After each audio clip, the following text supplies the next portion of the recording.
I took out genital herpes in 1993, which I had had for 28 years. I'd been having outbreaks of genital herpes. And I removed it and I felt different. I could instantly feel throughout my whole body. It wasn't something that was localized where I was having a terrible outbreak. And the outbreak, the itching and the pain and all that disappeared.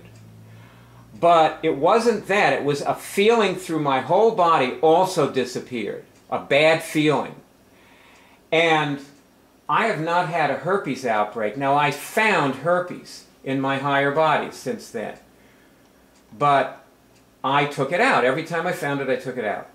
And I've never had another outbreak of herpes in my physical body since July of 1993. Right. And so what I do is I extrapolate and say, if the herpes feeling was real, then the bad feeling about the hurricane was real. Okay, so, okay, all my bodies are at full function. Yes. I'm completely connected to God in every possible way. I'm on the best side of my highest possible dimension. I've installed a reflex to give love and empowerment.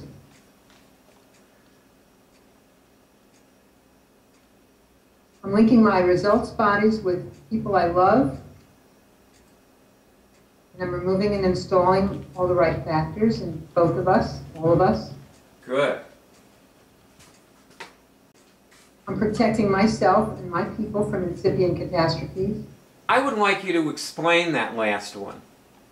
So for our listeners who may never have heard that, and it sounds like a nice sentiment or an affirmation, is that what it is?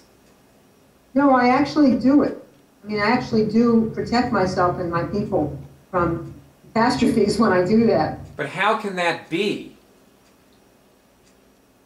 I'm a powerful being, as we all are. We have higher powers, and I remember what happened when I didn't do this for the longest time since I started doing it.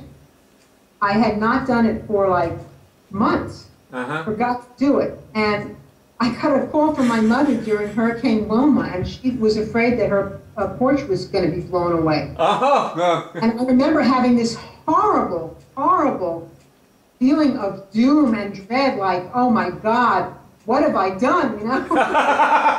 Because you forgot to say your prayer. Since then, that was a few years ago, I have not forgotten that one. But how can it be that you actually do protect people? Well, everything that we do with Immunix is, we're doing it with our higher bodies, and that's just that's a sign of how high our bodies are.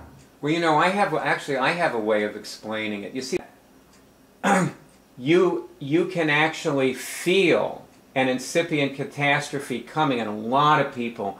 I mean, almost everyone on Earth at one time or another has said, boy, I got a bad feeling like something bad is going to happen. Totally. Like everybody, Totally. anybody listening to this can relate to this because they have had that feeling.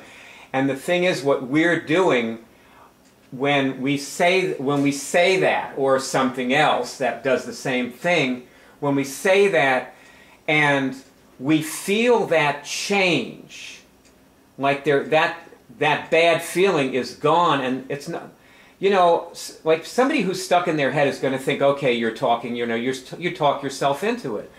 But a person who's grounded in the reality of that bad feeling is valid, it's real, then the good feeling must also be valid. Yeah, I can totally relate, because what I'm thinking of, what comes into my mind, are the bad feelings I get about, you know, sometimes non-physical things. Yeah. And you know, I know that the antidote for like feeling that feeling of doom or helplessness or frustration or anything, the antidote is always to take an action.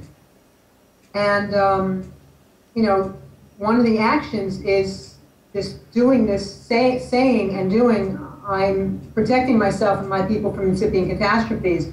And that enables me to get rid of the bad feeling and go on and do the necessary actions, because sometimes you have to take additional actions to protect yourself. You know? The bad feeling paralyzes you. Yeah. And you can't actually take the worldly action. Right. But saying that prayer actually does put me in a good place so that I can take the action. So I'm no longer paralyzed, or, yeah, I'm no longer living in fear. So what we're saying here is, if you have an accident, like stub your toe, you were immunocompromised. There's something else wrong. There's something wrong with you that caused that. Your level of operation, of function, is down, and you need to do a whole bunch of things for yourself, probably, if you have an accident. Funny thing, the accidents that I've had in the past 2 or 3 years have all been when I was feeling marvelous, and that's when I become dysfunctional. Yeah, well... When everything's going my way and I feel marvelous, which could be a reason why maybe I don't always let everything go all the way my way. Yeah, but feeling marvelous is a signal, and sometimes it's a signal that you have to watch your back. Thank you. That's what I will use it as. It's very hard to, like when you're feeling good, it's harder when you're feeling good than when you're feeling bad to remember that there could be something wrong. I think you can train yourself. Well, you know, I'm going to train myself. I've decided I will train myself. I hereby commit. Yeah, I have the opposite, because when I get into a good feeling and it lasts, I start to worry, you know.